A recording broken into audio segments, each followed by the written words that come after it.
panggago niyo sa mga Pilipino. You're treating us like an idiot. Like you don't have access to information. You're treating us as someone as imbecile. Kaya nga nyo sumugod na yun! At sunugin ang mga kaluluwa nyo! Dahil nabilong kayo sa impyerno, tumakbo kayo para maglingkod, hindi para magpaglingkuran. And don't start with us honoring, telling you, addressing you as honorable. Kasi between you and the taong bayan, you are the least organization with honors. With honors, you don't have any, zero. You don't have in any honors, wala kayong mga moral, wala kayong mga immoral kayo, mga makakapal. I am so frustrated, I am so angry beyond angry, lahat dyan sa House of Representatives. Mga mamatay na sana kayong lahat, tamaan kayo ng kidlat. Super ang pangbababoy at panggago niyo sa mga Pilipino. You're treating us like an idiot. Like we don't have access to information. You're treating us as someone as imbecile. Kaya nga nyo sumugod na yun! At sunugin ang mga kaluluwa nyo! Dahil nabilong kayo sa impyerno, mga nyo. Tingnan nyo! Eto, mga drivers, mga minimum wage earners, sila ang nagpapakain sa'yo. Nagpapakain, kami ang nagpa-fund ng lifestyle nyo. Mga ano ginagawa nyo dyan sa Senate? Ano ginagawa nyo dyan sa Congress?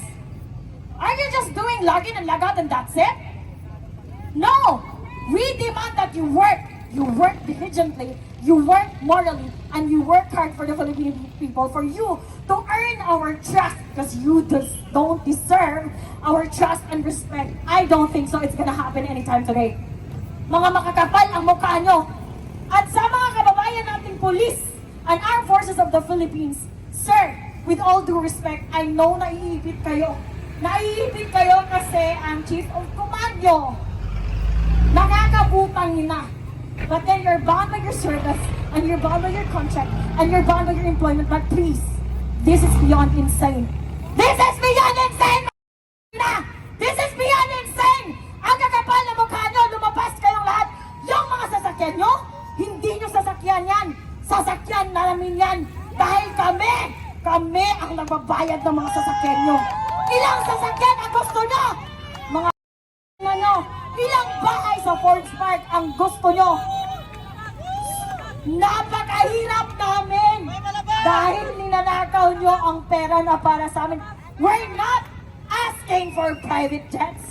We're not asking for Balenciaga just like your wife and mistresses. We're not asking for Chanel.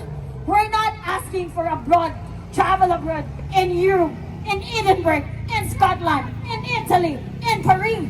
We don't want that. We just want the basic services.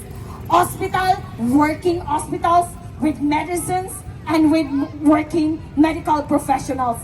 Paid by Filipino taxes. Yun lang. Very minimum lang. Green, red, dapat lahat ay managot! Dahil kayo yung Pilipino! Ang kulay nyo ba'y pula? Ang kulay nyo ba'y berde? So bakit natin kailangan silang ipagtanggol? Binabayaran ba tayo para ipagtanggol sila? Marami sa kanila ay sumusuporta sa pink. Dapat ba? Pag na-involve si Nel Robredo, ipagtanggol nila at sabihin nila hindi rin. Tayo po ay naparito. Ang kalaban po natin ay mga politikong kurakot. Hindi po natin gagayahin ang mga nasa ibang grupo na sinasaktan at tinatapunan ng basura ang mga kapulisan natin. Hindi po ang mga kapulisan ang ating kalaban kung hindi ang mga politikong kurakot.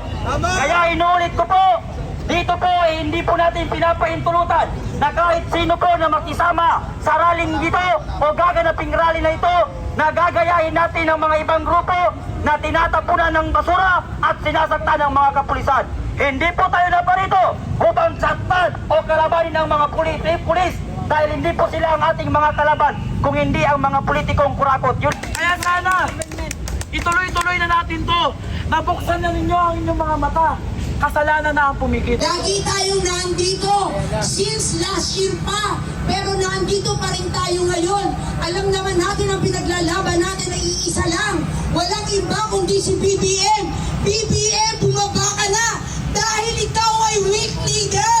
May dala ka pang bagahe. Kaya hindi kita binoto bilang Pangulo dahil ikaw ay isang weak leader.